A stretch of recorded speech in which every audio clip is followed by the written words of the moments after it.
Hi, I'm Edwin Samuelson, and welcome to the Cinefiles, your weekly film fix. Today we have a very special surprise for you. Today we're going to be talking to filmmaker James Guardino here, who directed a film which all of us here were very, very enthusiastic about.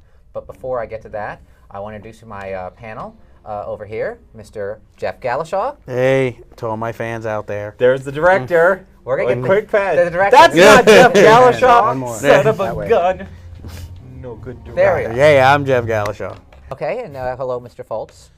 Hello. Let's go, Michael Foltz. We're ready to rock. All right. Well, We got our first. This is a Cinephiles first, where Yes, we have you're our our very first first guest. filmmaker on and discuss his film. Very exciting. And you should be happy too, because we actually liked your film quite a bit, and so we're not going to roast you. Yeah, I'm it's the only thrilled and time honored that to be I've here. heard Edwin give a very, very and a special for a movie. So that's you got a very, very and a special. This is my new favorite show. I just want to go Well, on thank record. you, thank you. Well, Welcome. I bid you welcome. Thank you. Well, I want to tell you, I was privileged to see the movie on a big screen with an audience, Right. and it played great, and with Al in attendance. Basically, Porn King is a very fascinating documentary on Al Goldstein, who in the documentary is going through a very tough time in his life with a legal trial and defending his As First opposed to Amendment the rights. non-legal trial, which would be like a trial by fire or You something. really got to give me a hard time. Michael Foltz, the ball buster. But anyway, Al, as everyone knows in New York, he really is a part of New York. A lovable curmudgeon is a great way to explain. He could be basically the porn version of Please Forgive Me, Harvey P. Carr, wouldn't you say? Yeah, kind of. Yeah, it's he not would- bad. That's a good comparison. Yes, there you go. Well, anyway, it's a very fascinating documentary, and I thought, James, I want to say that's one thing I want to give you credit for. You really captured Al's personality very well, because he's a very unique character. Right. How would you? I mean, people who will see the film, of course, will know how you met Al, but can you tell us how you met Al and how the film came to be? Sure. Actually, let me preface that question by saying, how'd you come with the idea? Well, the answer to those questions is the same, actually. To be honest, I grew up on Staten Island, so I didn't get Manhattan cable, so I never saw Midnight Blue before. And I was watching Howard Stern one night, and he was on with Snoop Dogg and some other guy, and they were judging some women to be in Playboy. And so that's how I knew who he was. And a few weeks after, coincidentally, I went to visit my brother, who's a cop in Brooklyn, and he was showing me around where they keep the people who they just arrested. And lo and behold, in the back of a jail cell, handcuffed, no one else was handcuffed, with real criminal-looking people, scary-looking people, is Al Goldstein. And Because Al is one of just the most scary-looking people ever. yeah, he Yeah, looked yeah. completely out of place, and I wasn't sure if it was him, but then I looked closely, and there was a picture of himself and his name on a T-shirt he was wearing. So That's Al Goldstein. then I knew. Otherwise, I would have known. No. Right. He really was wearing a shirt with his face on it. So anyway, I got to talk to him in the jail cell, and my brother pulled a few strings, and we pulled him into a holding area, and that's where I really got to talk to him and tell him what I was doing, which I had just finished grad school. I was in a documentary program at Berkeley, and I was looking for new projects, and he said, "Kid, take my number and give me a call tomorrow, and we'll talk." And that's kind of how it happened, I never really set out to make a film on him. It's just kind of, Now, he was a character that fell into my lap. I have the rumor that I want you to confirm Sure. or deny that Al Goldstein sold you the rights to his story by you buying him a pastrami sandwich at the 2nd Avenue Deli. That's true. That's true. Actually, it was Katz's. Oh, it was Katz's? It was Katz's, yeah. Okay, good. That's a much better place to get it. And now you can't even go to 2nd Avenue Deli. but Right, that's it's beside the closed. point. Yeah, Al loves pastrami, as Yeah, you so guys probably know, and we all love pastrami. We all love pastrami, especially at Katz's. Yeah. I don't think we're supposed to plug anything, but that's... No, but Neither yeah, here nor It's a New York thing. he was surprisingly easy person to work with. I mean, most people have a perception of him that's justified, and he's hostile sometimes, but he was actually very cooperative documentary subject for the most part, until he cut me off for a year and a half. But we'll get to that later. My guess is it's a case of his bark is much worse than his bite. Oh, absolutely, absolutely. And I saw your episode last week where you talk about Al's charm, and he really is. He's able to combine bad taste with wit and charm in a very unique way, and it makes it very appealing. Because the thing I see about Al is I see two complete different personalities in one. It's just, it's hard to explain, but it's like you see this real, like, I mean, you could see this guy who's just like, could be like a conqueror, like Genghis Khan, and then you see this guy who's just like really nice, very funny, and very charming, very smart. That's the thing that really comes across in your movie.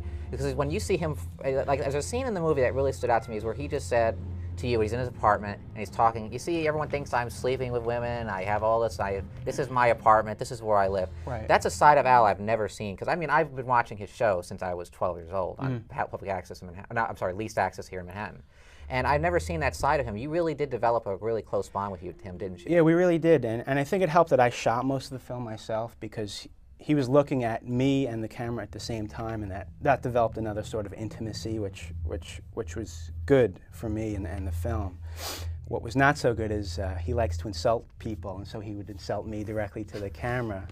And to be honest, I didn't want to include a lot of that stuff because who wants to be insulted publicly? But after some prodding and thought, some of that stuff turned out to be some of the funniest parts of the movie, where he called me a nerd and a faggot. And well, I had a lot of respect for you to leave that in there. I was like, oh my God, he's like really like just going after. Especially when what your film is doing is your film's glorifying him and trying to put a spotlight on him, whereas he felt, I believe he said that the first film just glorified him as a First Amendment hero rather than who he truly thought he was or was as just porn king, I guess. Yeah, it was a tough decision to make a film about someone who already had a film about them.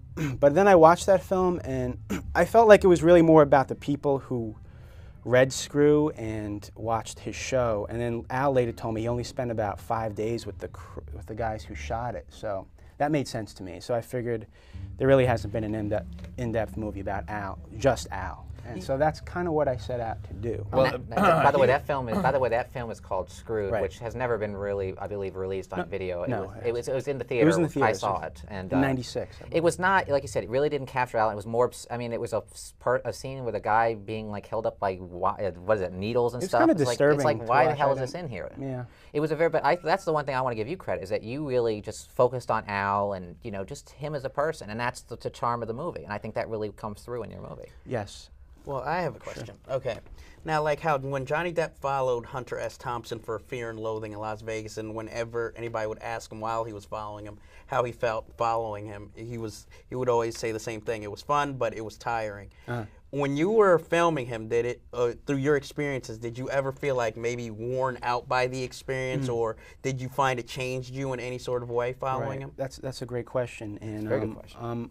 A good friend of mine's father is a psychologist, and they have one way of defining insanity, which is not an encyclopedic way, but it's that if you're around someone and you're exhausted after being around them, that person could be crazy. So that's one definition they have, and certainly when you're with Al, you are so wrapped up in his reality and his universe that is utterly, completely exhausting. So. And when you're with Al, and if any of you guys get to meet him, I'd love to bring him on the show one day. It's his world, and there's nothing you could do about it. And you can't even have your own thoughts. I mean, you're thinking about him. He's talking to you, and it's not really a conversation. He's talking at you, which is fine because he's so charming and funny. You get over that, but. Yeah, absolutely. He's a heavy guy to be around. Now, what you're saying here in this description of his personality, is that one, if not the main factor on the problems that he's had with his son? Which is talked about in the film extensively. That's something that's hard for me to comment on because I never talked to his son, and by all accounts, he's a really smart, successful guy. Attorney, correct? Yes. Finished #1 in his class at Harvard. Yeah, and I tried to reach out to him several times, and he didn't call me back. He never emailed me back, and that's fine. He wants to live his own life, and I respect that. Who do you think was the biggest or most regrettable enemy that Al made over his time being Al Goldstein? Well, to him, it's his son. It's very painful to him that he loved his son deeply and felt he raised him well, and by all accounts, he did. And to have his son not be in his life is extremely painful to him, and he would love to not have that have happened. Absolutely. Now there was some footage here of Al on his show really just, at first I thought he was saying his son died, then it got more outrageous every week. He was saying his son was found with a transvestite, a transsexual. Yeah. And it just got more ridiculous to the point you just knew he was making the story up, like he said, my son is dead. it was really horrifying to see this. You know, you really saw. It's sad, and to the son's credit, I mean, if one of our fathers said that about us, I don't know if we'd ever talk to him either. So I don't know. That's why But I think this was pretty much after the fact. It was after the fact. They were severely estranged. Right, but you know, I don't know if things could be repaired based on all the things that were said, and you know, I stay out of it and just talking as an observer here, but it's an unfortunate situation for sure. Al feels abandoned by his son and all his friends and everyone in his life, because as soon as Al lost all his money, no one really, although he's been mean to a lot of people and some of it's justified, a lot of people turned their backs on him.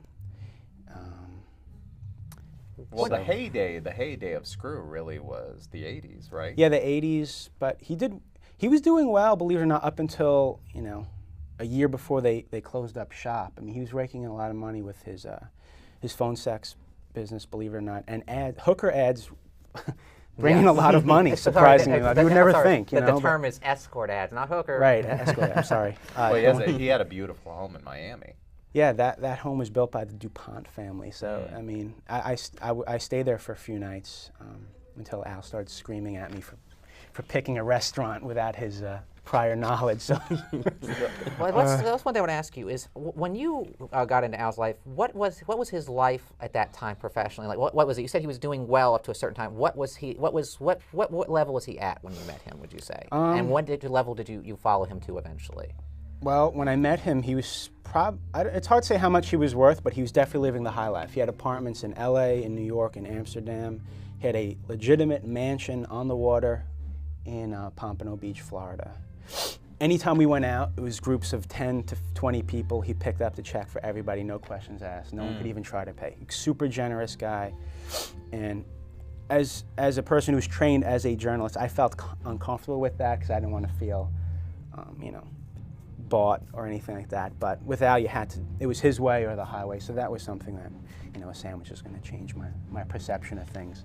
But yeah, that's how he is. And I would say, you know, if any of you have seen the film, when it comes out, you'll see halfway through Al kind of gets mad at me and doesn't let me shoot him anymore. So between the time where I stopped shooting and I re-enter his life, that's kind of when he lost a lot of his money. He went bankrupt and he lost his house in Florida, and the film ends with me shooting him at the Bellevue Men's Center, which is a homeless shelter here in New York. A lot of you guys are probably familiar with just seeing, you know, not being it. And that was brutal. He really hit rock bottom. I remember going in to see him one day, and he's obsessed with television. So you know those radios where they just pick up the TV sound? Like that's what he was listening to because he's so desperate to watch TV, battery powered, walking around the streets using the Starbucks bathroom, stealing the New York Times from Starbucks. Yeah, I heard he got arrested stealing some books at a Barnes & Noble, actually. Yeah, he did. But yeah, so he hit rock bottom. Then he got hired and fired from Second Avenue Deli. Yeah, in the course of he was a greeter. Yeah, he was a greeter, and he was sleeping in one of the offices of the restaurant, and they kind of got fed up because they wanted him to find his own place, so they got rid of him. And then he went on to be a greeter at a bagel place. Yeah, he was making some sales. A lot of people thought they could hire him because he would get on shows like Howard Stern and Imus and some other radio programs and promote their product. But I don't think Al's good for that. But you have to take the good with the bad with Al, and most people aren't ready to do that. You know. One thing I will give big time kudos and big time credit to is Howard Stern for always being there for Al. Not maybe financially to support him, maybe not, but always being there to have Al on and knowing that Al's a good guest. No matter what time in Al's life is there. I remember him doing Howard, years and years and years ago in like the mid 80s at a porn star convention where Al Goldstein was defending the right of a particular porn star for her to have sex with her dog. And while Howard was going crazy, you just heard Al in the background going, why? It's her choice. It's America. It's a free country. Come on, just let her have sex with her dog. Come on. and then up until, when he's judging girls with Snoop Dogg, and he's wearing his Superman shirt. Yeah, that was the episode I saw. And then Al was then on about a year ago talking about his experience being homeless. And he entered it was horrible, a contest to be chained to someone for a few days. Yeah, I was actually in the green room that day, and they gave Al a $500 prize for something or other. yeah, Howard's been there for him. It's just as far as letting him be a guest. But Al's position on Howard, and it's off the subject, but real quick, he feels Howard owes a debt to him because he kind of paved the way for that kind of talk and actions. And if you really look at history, Al might have a point there, you know, because Midnight Blue was out before Howard Stern, and so was Screw. And well, surprisingly enough, I had actually met Al Goldstein a couple years prior to seeing him at your film premiere, right. Which was at the New York Exotic porn convention, right. The exotic erotic ball or whatever they had at the Javits Center. Okay. The first time they had brought it to New York, which I guess was in 99 and 98, 99. And his booth, I worked for Troma, and his booth was right across from us. Wow. And he must have known my boss, Lloyd Kaufman, and, you know, two they're old Jewish friends. guys. Yeah, you know. Lloyd actually sent Al a check for like $1,000 recently. And Al is in the Toxic Avenger 4.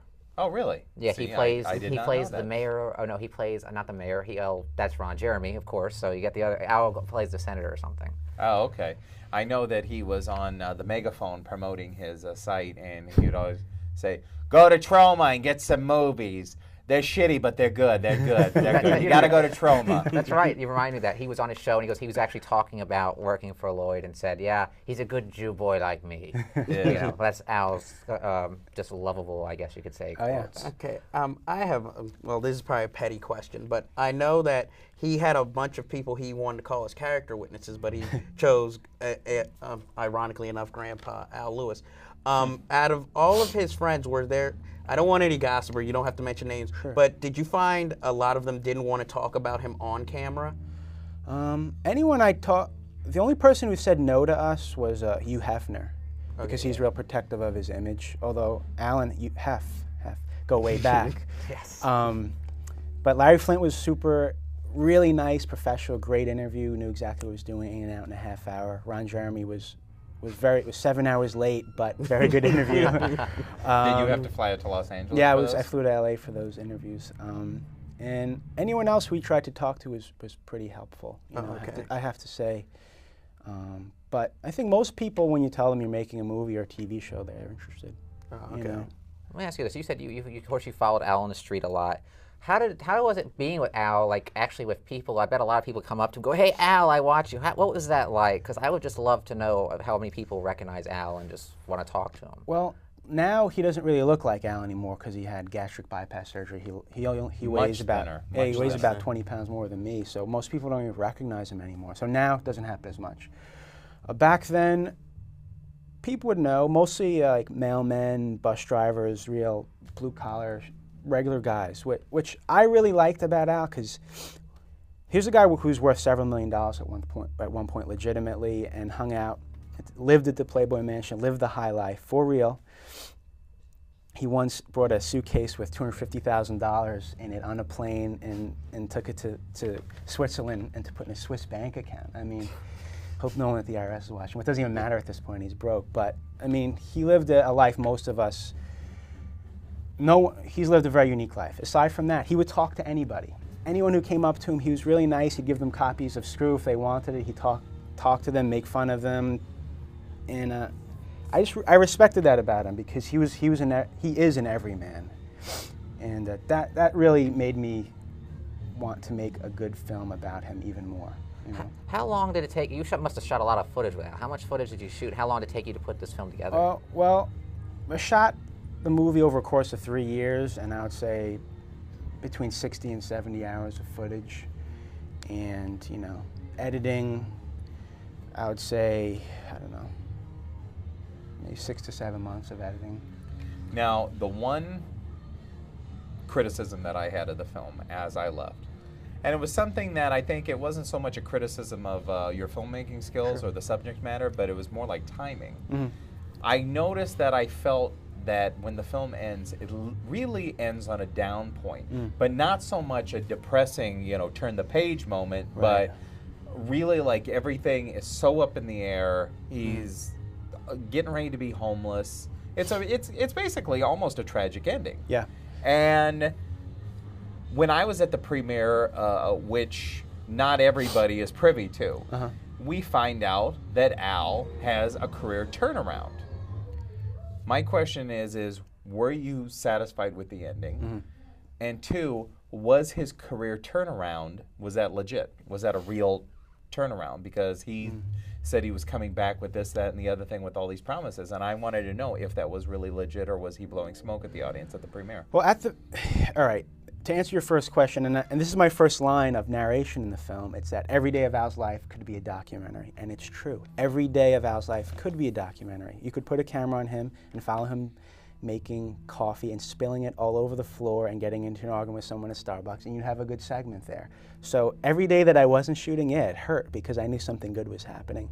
But you have to end it somewhere, you know. And after I had him at the top of the mountain and through this whole court experience, going to jail, losing all his money, in a homeless shelter, then getting an apartment and a job at a bagel shop, I felt that was somewhat of a better place than where he was. I felt like the arc of the movie was like he was up high, hit rock bottom, and slowly climbing back, and that's kind of where it ends. And that's really where he is right now. He's just stabilized. He's a regular guy. He lives day to day. Penn Jillette, the magician, pays his rent. Still to this day, and how super grateful, and Penn's a really great guy for doing it. And Al lives off his Social Security money. And at the time of the premiere, yeah, he had a good opportunity. I think I'm not really sure what his position was. He was working for some website that showed streaming online porn. But that didn't last very long. Him and the owner had some sort of disagreement. I know that's shocking to hear. Yeah, very, very shocking. And that was that, you know. So I wouldn't say he made a comeback, but he was better off than he was at Bellevue Men's Shelter for sure, you know. Okay. Yeah. That's something I want to ask you. Like, this is something I can't believe I forgot to ask you. When Al threatened, he just quit talking to you, which actually was so funny. I remember him talking about that on Midnight Blue. He was talking because you didn't film something, which people can watch later. He didn't talk to you for a whole year. Were you scared about the film being in jeopardy? Oh yeah, and it was horrifying. And then tell me how you got in touch with him again. How it just like were you surprised to hear from him? You know, tell us a little bit about. Okay, so I'm shooting for, I don't know, 9 months at the time, on and off, and Al. I had a press pass, and I was shooting a lot of footage in the courthouse, and I shot footage of the judge, and I was like, I want that footage, and I want to put it on Midnight Blue, and I want to post his number and his address and tell him fuck you, and I was like, Al, I'm not sure if I want to, you know, be a part of that, you know. And then he asked me to hand him footage over from this argument he had at an apartment building that he was supposed to move into. He gets into an argument with the security guard. They don't let him move in. He wants that footage as well. And you know, I'm trying to be an observer here, and I'm trying to step out from the story as much as possible. With Al, it's very, very difficult because you were part of his life just by being in the same room with him. So I didn't really want to give him that footage, and it became an issue, and he wouldn't even let me explain why, and that was it. He cut me off, couldn't shoot, and then whenever I shot him in public places, he wouldn't look at me. You know, he really turned on me in a bad way. So I had to make a movie based on what I had, which I had a lot at that point, you know. So one version of the film ends after he gets thrown in jail. And that version screened at a few festivals and was shopped around. And then Al's attorney, who's in the film, his name's Charles DeStefano, who's actually become a good friend of mine. And we went to the same high school, of course, 20 years apart. He's a bit older than me, but maybe not that long. But anyway, he got Al and I back together. And I showed Al the movie as it was, and he was thrilled. And I'm not sure if he liked it because he thought it was good or because he was in almost every scene, but he did like it. And we got to talking again, and I asked if I could shoot some more footage and tack it on to the end, and he was open to it, you know.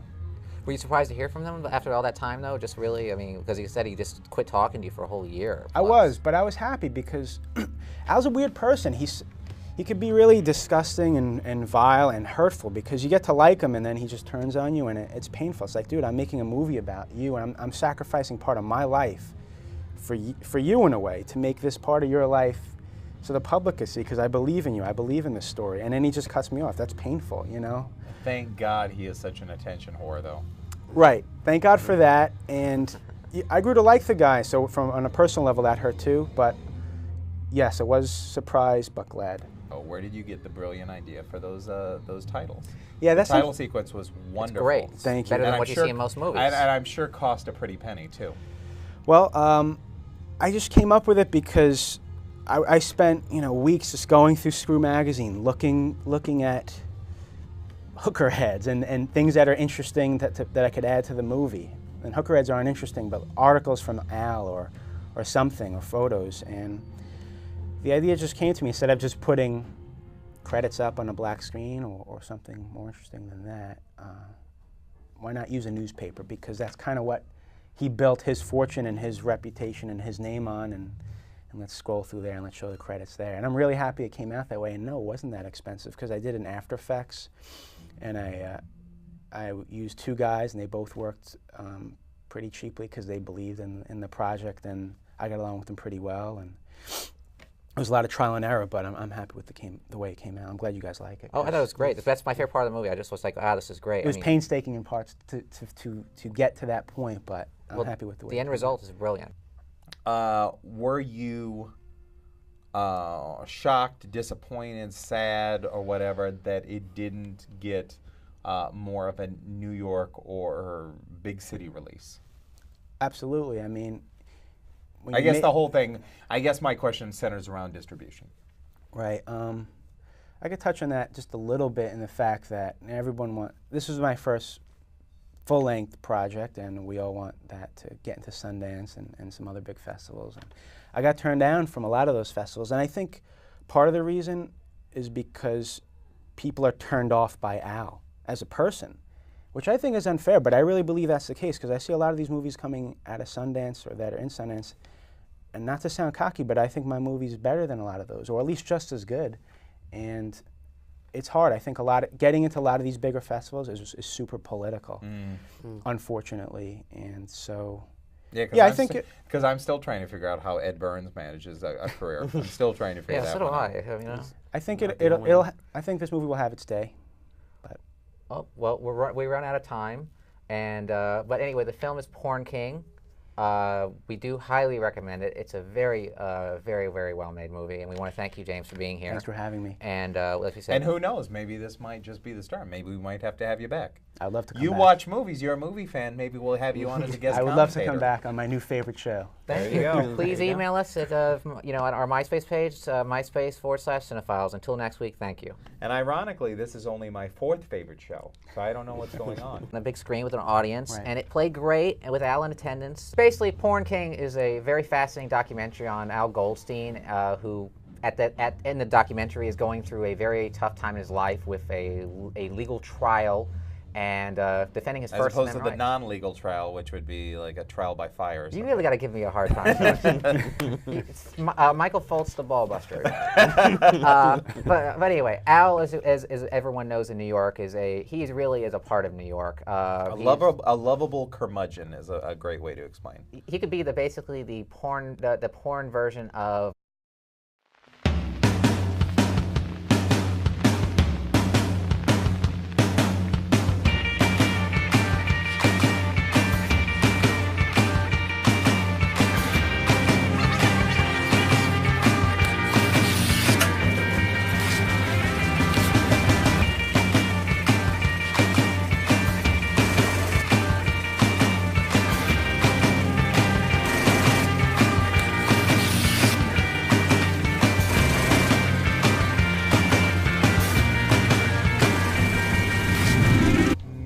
There we go. Yeah, I'm Jeff Galashaw. Okay, and hello, Mr. Foltz. Hello. Let's go, Michael Foltz. We're ready to rock. All right. Well, we got our first. This is a Cinephiles first, where we have our very first filmmaker on and discuss his film. Very exciting. And you should be happy too, because we actually liked your film quite a bit, and so we're not going to roast you. Yeah. It's the only time that I've heard Edwin give a very and a special for a movie. So that's you got a very and a special. This is my new favorite show. I just want to go. Well, thank you. Well, welcome. I bid you welcome. Thank you. Well, I want to tell you, I was privileged to see the movie on.